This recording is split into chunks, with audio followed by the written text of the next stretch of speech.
And before the break, we asked how many days did Medford at 100 degrees or hotter last summer? The answer is C, 23 days. 13 of those days were in July. The hottest day in Medford last summer was July 6th, when Medford hit 112 degrees. And as the heat takes hold of southern Oregon, more people are drawn to the water. From curious swimmers to confident lifesavers, Curry County is making sure fun starts with safety. Things are kind of becoming nice, right? More people are on our shorelines.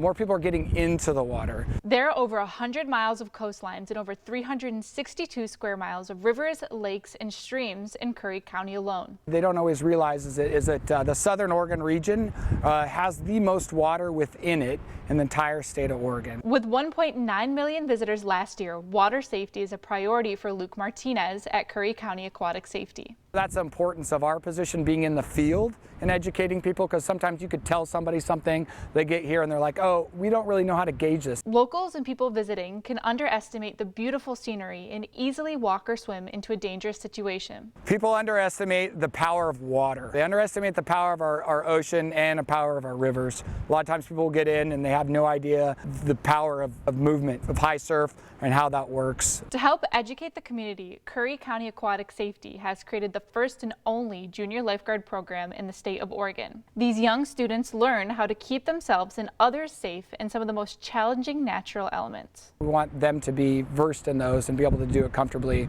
and then teach people that are visiting our region too as well how to be safe in our open waterways. Kids 9 to 17 years old are trained by open water lifeguards to learn safety awareness, life-saving techniques, and improve their water skills. Martinez says these students show major growth throughout the week-long training, often starting by not wanting to get into the ocean Monday to competing in a life skills challenge by Friday. They're just blowing you away in terms of their skills and how much they've progressed and how confident they are in the open water is pretty phenomenal to be able to watch that progression.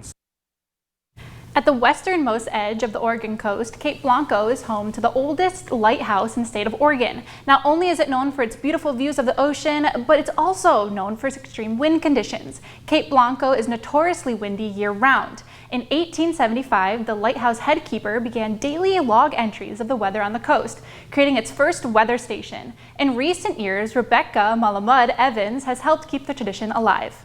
We reinitiated it in 2023, and we use amateur gear measuring temperature, relative humidity, and we just have a rain gauge. We have a very nice anemometer that is National Weather Service approved, that was installed by Oregon State Parks in 2024.